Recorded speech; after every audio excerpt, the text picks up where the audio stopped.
اعوذ باللہ من الشیطان الرجیم بسم اللہ الرحمن الرحیم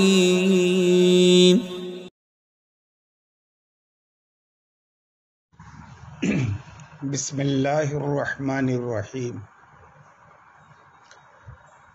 اسم کی تعریف گزر چکی، اس کے خواص کا تذکرہ ہو چکا۔ آج اسم کی ایک جہت سے یعنی اعراب و بنا کے جہت سے اسم کی تقسیم کر رہے ہیں۔ کہتے ہیں وہ ہوا کی ضمیر کا مرجع اسم ہے کہ اور او یعنی اسم قسمان دو قسموں پر منقسم ہوتا ہے، اور وہ دو قسمیں مورب اور مبنی ہیں۔ قسمان نکال کر یہ بتا دیا کہ یہ کل کی تقسیم اجزاء کی طرف نہیں ہے کہ کل کا اس پر حمل جائز نہ ہو، بلکہ یہاں تقسیم الکلی الی الجزئیات ہے، اور کسی بھی شے کی جو قسم ہوتی ہے وہ اس کا جزئی ہوتی ہے، اور اس جزئی پر اس کلی کا حمل ہوتا ہے۔ المورب اسم المبنی اسم کہا جاتا ہے۔ تو کہتے ہیں او یعنی اسم، اس کی دو قسمیں ہیں، مورب اور مبنی۔ اب اسم ایک جہت سے جو ان دو قسموں میں منحصر ہے کہ یا تو مورب ہوگا یا مبنی ہوگا، اس کی دلیل حصر دیتے ہوئے شارح کہتے ہیں لِأَنَّهُ لَا يَخْلُو إِمَّا أَن يَكُونَ مُرَكَّبًا مَعَ غَيْرِهِ أَوْ لَا، اس لیے کہ اسم اس بات سے خالی نہیں ہوگا کہ یا تو او یعنی اسم اپنے غیر کے ساتھ مرکب ہوگا یا نہیں ہوگا۔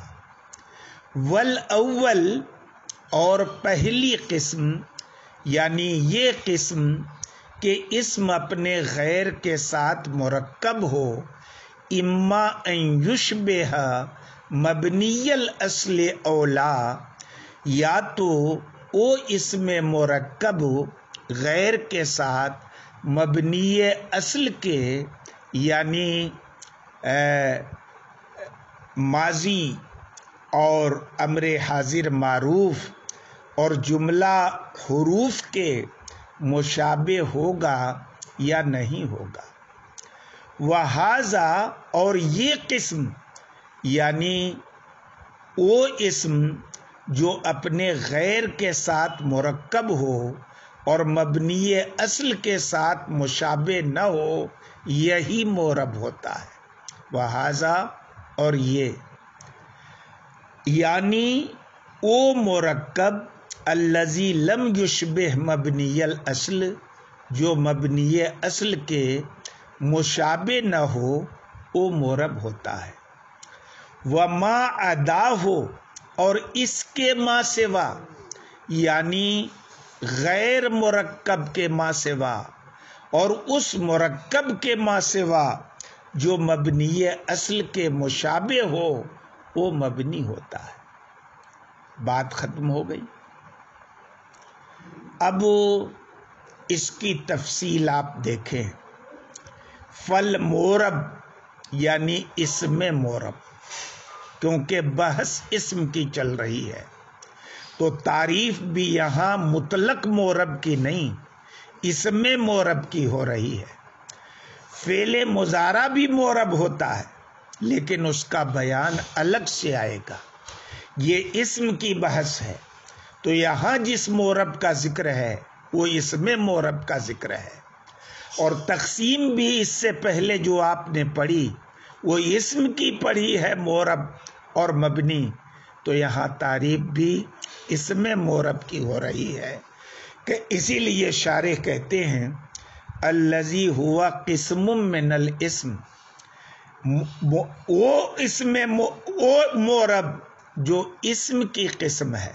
المرکب وہ ہوتا ہے جو اپنے غیر کے ساتھ مرکب ہوتا ہے، لیکن محض غیر کے ساتھ مرکب ہونا کافی نہیں ہے، کیونکہ غلام و زیدن بھی غیر کے ساتھ مرکب ہے، اور رجل عالم بھی غیر کے ساتھ مرکب ہے، یعنی غلام و زیدن میں غلام زید کے ساتھ مرکب ہے، رجل عالم کے ساتھ مرکب ہے۔ مورب کی تعریف میں جس ترکیب کی بات کی گئی ہے وہ اس ترکیب کی بات کی گئی ہے کہ عامل کا تحقق ہو جائے، اور غلام و زیدن میں زید کے ساتھ غلام کی ترکیب سے غلام کے کسی عامل کا تحقق نہیں ہوتا۔ رجل عالم میں رجل کی جو ترکیب ہے غیر یعنی عالم کے ساتھ، اس ترکیب میں رجل کے عالم کا تحقق نہیں ہوتا۔ تو مورب کی تعریف میں مرکب سے مراد مطلق مرکب نہیں ہے، بلکہ ایسی ترکیب کے ساتھ مرکب ہے جس ترکیب کے ساتھ اسم کا عامل متحقق ہو جائے۔ تو اب مورب کی تعریف میں زید، قائم اور ہاؤلائے یہ تینوں داخل ہو جائیں گے۔ کہاں داخل ہو جائیں گے؟ تمہارے قول زید قائم میں اور قامہ ہاؤلائے میں، کیونکہ زید اپنے غیر یعنی قائم کے ساتھ مرکب ہے اور اس کا عامل بھی متحقق ہے کہ یہاں زید میں ابتدا عامل ہے۔ اسی طرح سے قائم بھی مورب ہوگا کیونکہ قائم بھی زید کے ساتھ مرکب ہے اور اس ترکیب میں اس کا عامل یعنی ابتدا متحقق ہے۔ اسی طرح سے قامہ ہاؤلائے میں ہاؤلائے اپنے غیر قامہ کے ساتھ مرکب ہے اور ترکیب ایسی ہے کہ اس کا عامل اس میں متحقق ہے، کیونکہ ہاؤلائے محلاً مرفوع ہے اور اس کا عامل قامہ متحقق ہے، بخلاف اس صورت کے کہ اسم بالکل مرکب نہ ہو، سرے سے مرکب ہی نہ ہو۔ عامل کے ساتھ مرکب ہونا نہ ہونا بعد کی چیز ہے، سرے سے مرکب ہی نہ ہو۔ مثلاً اسماء معدودہ، جیسے آپ کہیں الف، با، تا، زید، عمر، بکر، یہ وہ اسماء ہیں جو اپنے غیر کے ساتھ سرے سے مرکب نہیں ہیں، تو ظاہر ہے یہ مورب نہیں ہوں گے، مبنی ہوں گے۔ اور بخلاف اس صورت کے کہ اس مرکب ہو اپنے غیر کے ساتھ لیکن لا ترکیباً یتحقق معہ عاملہ، لیکن ایسی ترکیب نہ ہو کہ اس ترکیب میں اس کا عامل متحقق ہو جائے، جیسے کہ غلام ہے، غلام زیدن میں، کس میں؟ غلام زیدن میں، کہ غلام ایک اسم ہے غیر کے ساتھ یعنی زید کے ساتھ مرکب ہے، لیکن یہ ایسی ترکیب نہیں ہے کہ اس ترکیب میں غلام کا عامل متحقق ہو جائے۔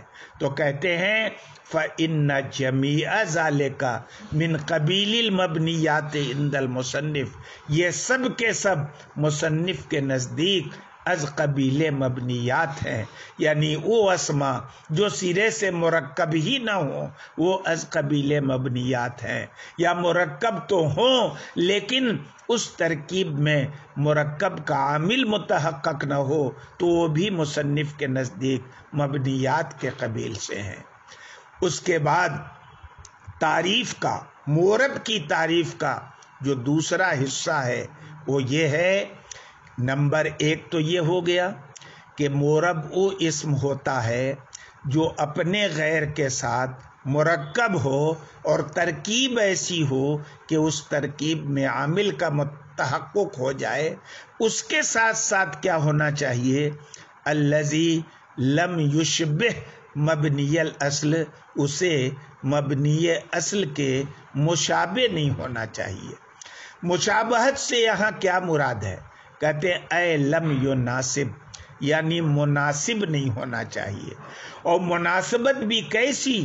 ایسی مناسبت نہیں ہونی چاہیے جو منع اعراب میں مؤثر ہے.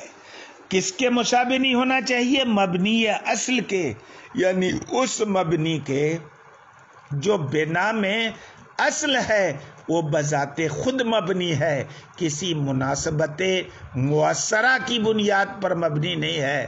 تو اضافت بیانیہ ہے، اور مبنی اصل ہے کیا؟ وہ ماضی ہے، اور امر بغیر لام ہے اور حرف ہے. ماضی مبنی علی الفتح ہوتا ہے، امر مبنی علی الجزم ہوتا ہے جو بغیر لام کے ہو، یعنی امر حاضر معروف، اور حرف جتنے بھی ہیں یہ سب مبنی ہوتے ہیں. اور اسی قید سے ہاو لائے جیسا اسم نکل گیا جو قامہ ہاو لائے کے مثل میں ہے، کیونکہ ہاو لائے اسم تو ہے، غیر کے ساتھ مرکب بھی ہے، ترکیب بھی ایسی کہ اس کا عامل متحقق ہے.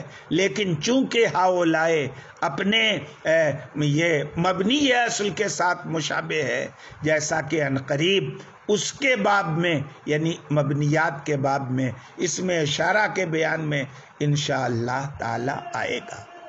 اب یہاں پر ایک بات قابل غور ہے، بلکہ دو باتیں قابل غور ہیں کہ مصنف نے لم یشبہ کی تفسیر لم یناسب سے کی ہے.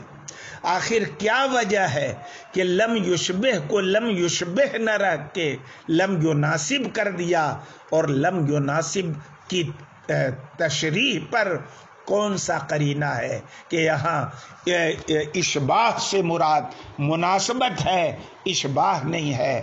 اور پھر منع اعراب میں جو مناسبت مؤثر ہوتی ہے وہ مناسبت کتنی طرح کی ہوتی ہے؟